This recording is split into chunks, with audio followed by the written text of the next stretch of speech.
guys, Sean here and welcome to Ranhan channel. For today's video, mag-unbox tayo ulit ng isang retro handheld gaming console na pinadala sa atin ni Ann Bernick. At malamang alam niyo na siya kasi nasa title na siya. At ito siya. Ayan, si RG35XX Plus. Ayan, Plus. So bagong product nila to na ni-release last week tapos pinadala sa akin. Tapos successor to ng RG35XX at balita ko mas marami daw tong feature kesa doon sa original na RG35XX. So again, nabuksan ko na to kasi gusto kong i-check kung tama nga ba yung pinadala sa amin ni Ann Bernick. At yon, mukhang okay naman siya at tama. Syempre, before tayo mag-start, please like, subscribe, and hit the bell button para updated kayo sa mga tips and tricks namin about sa mga retro handheld gaming console, PC, PlayStation, unboxing ng laruan, unboxing ng gadgets na related sa gaming at kung ano pang pwede namin ma-share para sa inyo. Sige na, i-like at subscribe mo na yan, please. Para lang makaabot kami kahit 8,000 this month. Without further ado, buksan na natin to. At ngayon, ito yung box niya. Nakasing laki lang din ng box niya doon sa RG35XX. Walang pinagbago kahit yung thickness ng box. Ito. Halos same lang talaga. Nagbago lang sila ng kulay. Yung luma is white at ngayon ito is parang cream siya na parang kape. Dito sa unahan nakalagay yung itsura ng harap ng RG35XX Plus. Tapos may nakalagay dito yung model. Sa gilid nakalagay yung mga variant na color na available. At sa pinakababa walang nakalagay. Tapos ito naman guys yung main specs ng RG35XX Plus. Ito siya. Buksan natin. Okay. Bumugat agad yung unit. Sa mga matatagal lang merong may retro console, malamang alam niyo na kung anong laman ito. Ayan, yung manual. Isang wet wipes and dry wipes na para sa screen protector. Ayan, yung screen protector nilagay ko na sa unit dahil baka maaksidente. Mabasag ko at pagsisihan ko. So yun, nilagay ko agad yung protective case. I mean yung screen protector pala. Or yung tinatawag na tempered glass. Tapos ito ngayon yung cable para makapag-charge ng unit. Tapos wala na agad. Napakakunti lang ng laman. Ano ba mag-expect pa ba tayo ng maraming laman? Sobrang mura na yan. Mamaya, i-reveal ko yung price ng item na to. Kasi ngayon, ito na yung item. Meron siyang clamshell para protektahan yung unit para hindi masyadong umalog. Tapos ito yung pinaka-unit niya. Ayan. Tanggalin natin sa plastic. Tapos ito, merong foam dito. Tapos ayan. Ito na siya. Halos same lang ng itsura. At ito yung dati. Iba nga lang siya kasi nirepaint ko na siya. Ginawa ko ng Neo Evangelion siya. Pero, kung titignan mo siya, para siyang pareho talaga. Medyo naging makapal lang yun dito. Ito. Mas makapal siya ng konti. Katulad ng RG35XX, meron tong 3.5 inch na screen. Ayan. Tapos merong D-pad, buttons, tapos yung mga buttons na A, B, X, Y, yung menu. Meron yung select and start. So, ang napansin ko na pinagkaiba dito, yung D-pad niya is medyo rounded na yung shape niya. Compared dito sa RG35XX. Ayan. Nung trinay ko to, parang mas malambot siya kaysa sa dati. O, mas maganda yung ano niya ngayon. Medyo may soft feel siya na konting-konti. Sa mga buttons na A, B, X, Y, sa menu select, same lang. Isa din sa napansin ko dito, yung select and start niya, medyo nag-iba yung angle niya. Next naman is yung dito sa gilid niya, merong power button and reset button. Ayan. Same lang din nung dati. Ayan. Yun nga lang, ang napansin ko dito, medyo lubog na siya ng konti kumpara sa dati. Ayan. Ewan ko kung makikita ninyo. Ito yung dati. Ayan. Ito yung bago ngayon. Ayan. Halos nawala yung ano niya. Nawala yung button. Pumantay na siya. Tapos yung R button or yung reset button, medyo lumubog talaga. Which is, parang tama naman. Kasi kung may experience nyo yung mga gadget na, for example, controller ng PS4, di ba mapapansin nyo yung reset button niya is parang mahirap talagang pindutin. Or parang kailangan mo ng manipis na pantusok para lang mapindot siya. So, tingin ko tama lang to para hindi siya masyadong nagagamit. Kasi nga, di ba, nabanggit ko sa nung nakaraang mga video ko na huwag masyadong gagamitin yung reset button kasi pwedeng mag-cause yan ng pagka-corrupt ng operating system. Tapos, meron ditong libre na 64 gig na generic SD card. Ayan. Na dapat palitan nyo agad or i-backup nyo agad at ilipat yung mga file sa authentic na SD card. Meron akong video niyan at ilalabas ko dito. Ayan. check nyo na lang, panoorin nyo. Importante yun guys, lalo na sa mga baguhan. Tapos meron din dito sa baba, TF2 na puro mga games lang dapat ang laman at hindi dapat salangan ng may operating system na SD card. Ito naman sa kabilang part niya is yung volume rocker na positive and negative. Ayan. Nagbago din yung layout niya kumpara sa dati. Pagdating naman dito sa ilalim, makikita nyo yung headphone jack. Meron pa rin siyang headphone jack at meron pa rin siyang Type-C na slot. Naman sa taas, makikita nyo na meron pa rin siyang HDMI slot or mini HDMI slot para makapag video output kayo sa mga TV ninyo or sa monitor ninyo. Pagdating naman dito sa likod, kung makikita nyo yung shoulder buttons, mas nag-improve yung ergonomics niya. Ayan, mas feel mo na L2 at R2 siya, madali siyang mapindot kumpara mo sa dating RG35XX na pantay lang siya. Ayan. Yan yung sinasabi ko dati. Mas maganda kung medyo angat yan para mas madali mo siyang mapindot. At kahit hindi mo siya tignan, mapipindot mo siya at mafe-feel mo siya. Ayan. Yun nga lang, medyo may ingay pa rin siya sa loob. So ngayon nakita na natin yung panlabas na kaanyuan ni RG35XX Plus. Ayan, para si Ultraman. So ngayon buksan na natin siya 4 seconds bago siya mag-on. Ayan. And Bernie, baguhin ulit natin yan para mas maganda.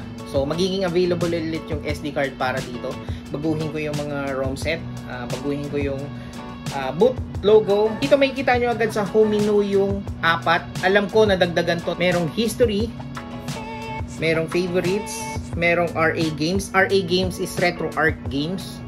Tapos dito is yung game ROMs na games sa stock operating system niya.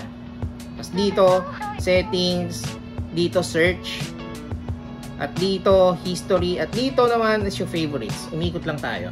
So bali 6 yung pagpipilian mo dito ngayon. So ngayon check natin kung ano yung mga consoles na available dito. So check muna natin sa RetroArch Games. Dito sa RA Games meron siyang PSP, Open Board, Dreamcast, PS or PlayStation 1, Neo Geo, CPS3, CPS2, CPS1, FB Neo, HB Mame. Hindi ko alam tong HB Mame, bago lang po sa akin. Mame, V Arcade or Vertical Arcade, VV, Atari, Pokemon or Pokemon, Pico, Game Watch, Game Boy Advance, Famicom, Super Famicom, Game Boy Color, Game Gear, SMS, MD, Game Boy, PC, NGP, Neo Geo Pocket, Wonders 1, Naomi, Atomic Wave, NDS, MSX, ports, and apps. Ito naman sa game rooms, ayan, merong PSP, PS1, Vertical Arcade, CPS1, 2, 3, Neo Geo, FB Neo, Mame,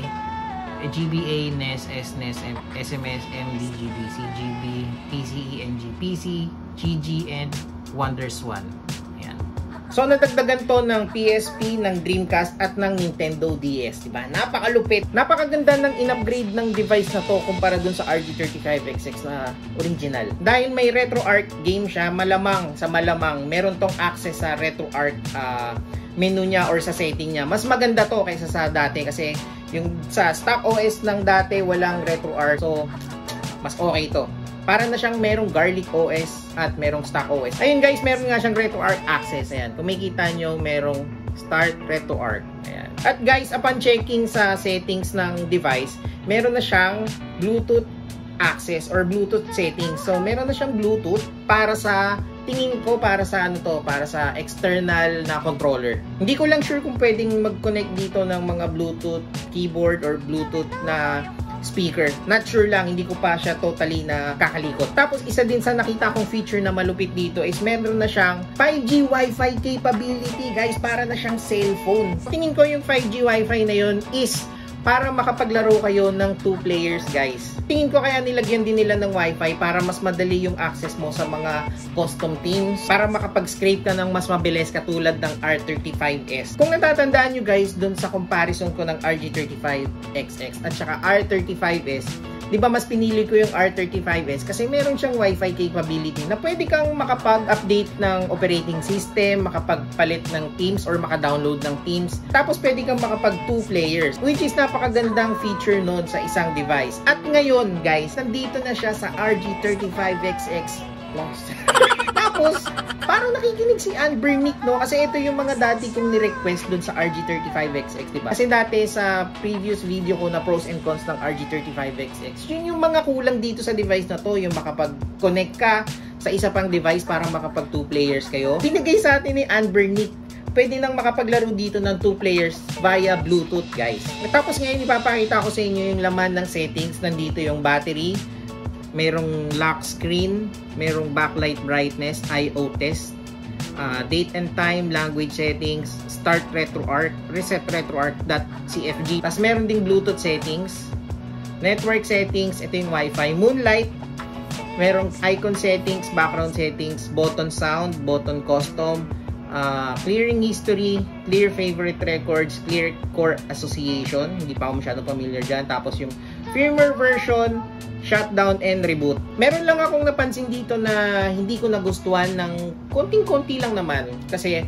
since bago siyang device, nakaka-release lang last week, malamang sa malamang wala pa tong custom OS. Tingin ko aabutin pa to ng 1 to 2 months bago magkaroon ng magandang operating system or stable na operating system. Ngayon, tinanay ko naman isa lang dito yung Garlic OS at alam ko sa sarili ko na hindi gagana yun. Alam nyo kung bakit. Bago na yung GPU and CPU chipset niya. So, tingin ko kailangan talaga doon ng bagong operating system. And hopefully, sana si Black Seraph ulit ang gumamit at Garlic OS pa rin ang mailagay dito. So ngayon guys, itry naman natin na laruin tong console na to at ang napili kong console is yung Dreamcast at try natin laruin yung Marvel vs. Capcom 2.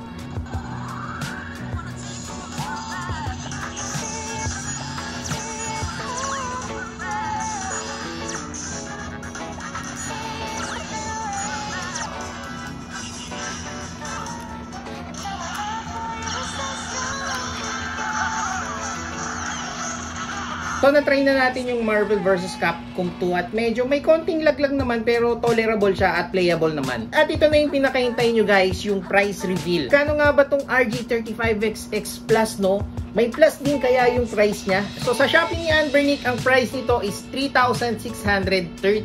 Itong RG35XX naman noon, ang price nito is 2,800.